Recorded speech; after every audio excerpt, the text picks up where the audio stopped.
and welcome to the Narrowing Path, walking the spiritual walk.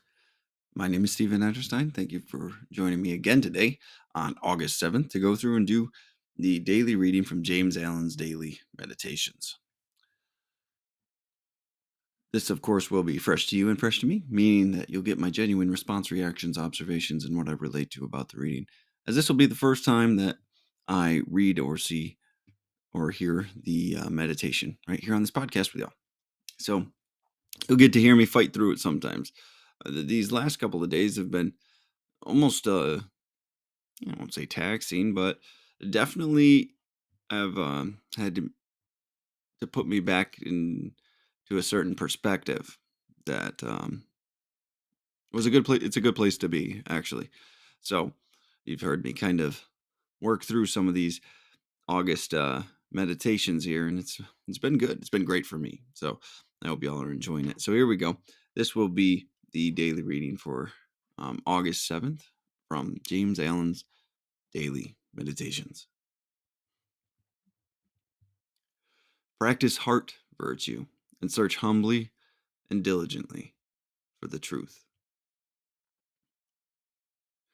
It is an easy matter for the passionate to be calm and patient when they are in the midst of calmness, but when they are alone, it is equally easy for the uncharitable to be gentle and kind when they are dealt kindly with. But he who retains his patience and calmness under all trial, who remains sublimely meek and gentle under the most trying circumstances, he, and he alone, is possessed of the spotless truth. And this is so and this is so because such lofty virtues belong to the divine, and can only be manifested by one who has attained to the highest wisdom, who has relinquished his passionate and self-seeking nature, who has realized the supreme and unchangeable law, and has brought himself into harmony with it. There is one great, all-embracing law, which is the foundation of the universe, the law of love.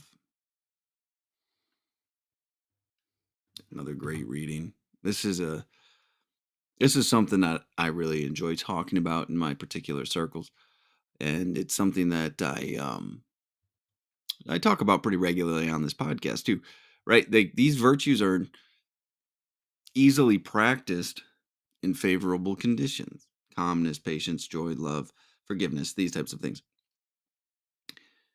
But it's not a virtue. It's not a discipline. It's not a spiritual principle that you hold if you cannot practice them when times are trying. If you cannot be loving towards your enemy as much as your friend, you've got some, as James Allen would say, purification to do. If you cannot be forgiving to somebody who accidentally wronged you, to somebody who purposefully wronged you, then you got some purification to do, right? So these, and how I've said it on this podcast, is you choose to act a certain way because that's the right way to act, not because it serves you best, right? Not because that in that circumstance calls for that principle to be practiced and it serves you, right? If you're going to be kind, be kind. Don't be kind to those you think deserve it. If you're going to be calm, peaceful, be that in all circumstances and situations, even those in duress.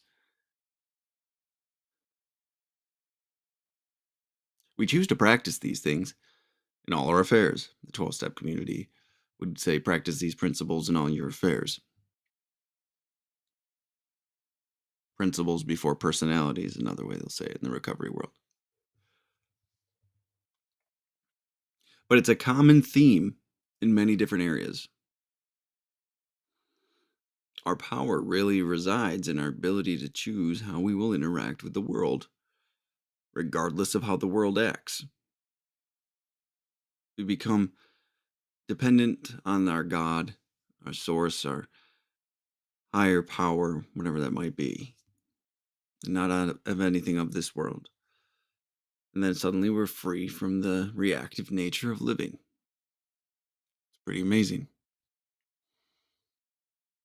So let's go through this again.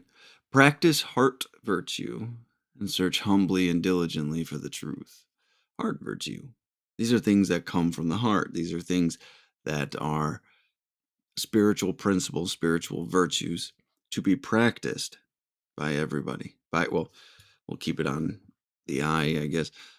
These are spiritual principles and virtues that I will practice in all circumstances, regardless of person, place, thing, circumstance, whatever it is. That is my responsibility. And through that, I experience the truth, as it's called here. I experience love, peace, joy, happiness. It says, search humbly and diligently for the truth. That experience of the truth that we're talking about yesterday that the intellect cannot necessarily grab. So it is an easy matter for the passionate to be calm and patient when they are in the midst of calmness or when they are alone. So what he's saying here is those who are driven by emotion still, because that's when he says passions or passionate, emotional is what he's talking about here. Positive, the negative, the highs, the lows, the boredom, the excitement, all this, right? So it's an easy matter for the emotional to be calm and patient when they are in the midst of calmness. So when their world around them is calm, they can be calm. Or when they're alone and there's no one else around to be instigating anything, for them to be reacting from, showing their truth, right? We talked about this way early on. I think it was for some reason the month of February is sticking out to me regarding this. We talked about peace, and peace really comes from inside, from practicing these spiritual virtues and principles. So we don't have to run around living in fear, remorse, regret, disappointment, these things that we talked about. I think it was yesterday or the day before. So when our peace is not conditional upon our external circumstances, it actually radiates and is sourced from our inner selves, from that connection to a power greater than ourselves. The world is irrelevant in the sense that we can be in the midst of chaos and we'll be in the eye of the tornado, right? Eye of the hurricane, whatever the saying is. I'm losing it. I can't recall it in this moment, but that's what he's saying here. Anybody can be calm and patient in circumstances that are calm and patient. It is equally easy for the uncharitable to be gentle and kind when they are dealt kindly with. So, oh, well, let me finish this. But he who retains his patience and calmness under all trial, who remains sublimely meek and gentle under the most trying circumstances, he, and he alone, is possessed of spotless truth. Right? So what we're saying here is someone can be kind and gentle and compassionate when someone else is treating them kind and gentle and compassionate and respectful, right? The test comes when the other party involved or institution involved or whatever it might be is not that way. But we choose to be that way. But I choose to be that way, kind and gentle. And that's just how it goes.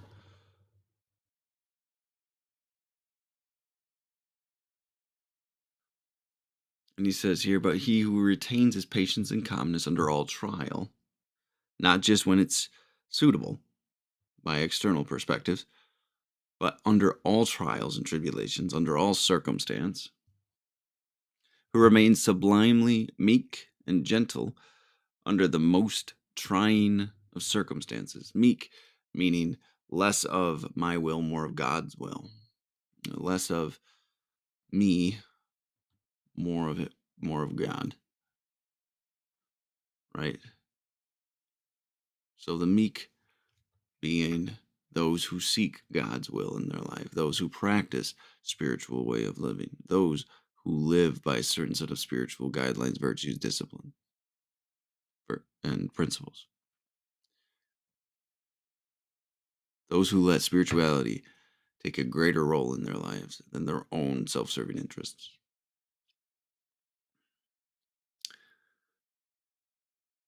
Those who can do that, who remain sublimely meek and gentle under the most trying of circumstances. He and he alone is possessed, excuse me, I keep missing that one, is possessed of the spotless truth.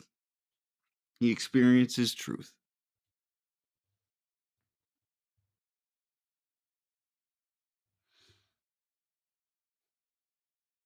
Because that's where that ability to be steadfast, and as we've talked about before, the word invincible gets used. It's come it comes from living in that truth.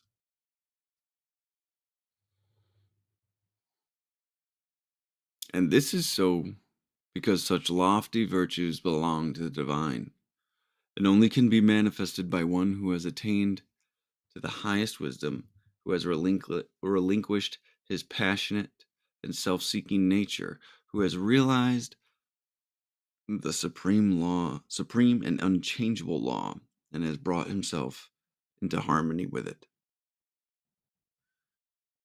So those who practice Christ-like behavior, righteous behavior, God-like behavior, divine behavior, which is the meekness, the gentleness, the calmness, the patience.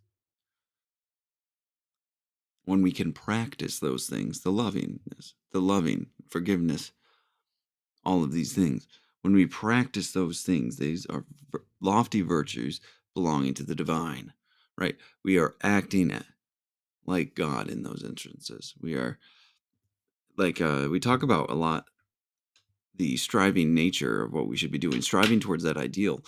And I've said it before, like a lot of times it's a Christ-like ideal,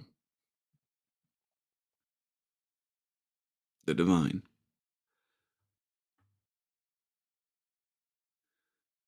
And we realize that we need to relinquish that passionate and self-seeking nature so that a life ran on emotions, serving only ourselves, using our will and our mind and our bodies to serve only our own selfish pleasures.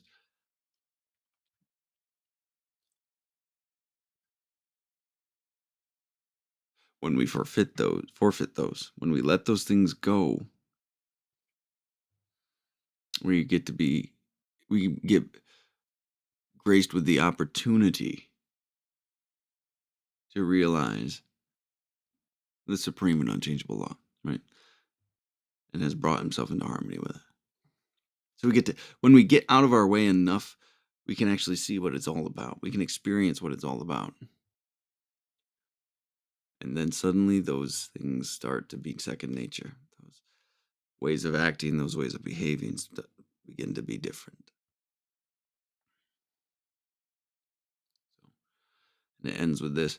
There is one great, all-embracing law, which is the foundation of the universe, the law of love. I believe that. I believe everything can come from one or two places, fear or love. And there's a lot of things that reference that.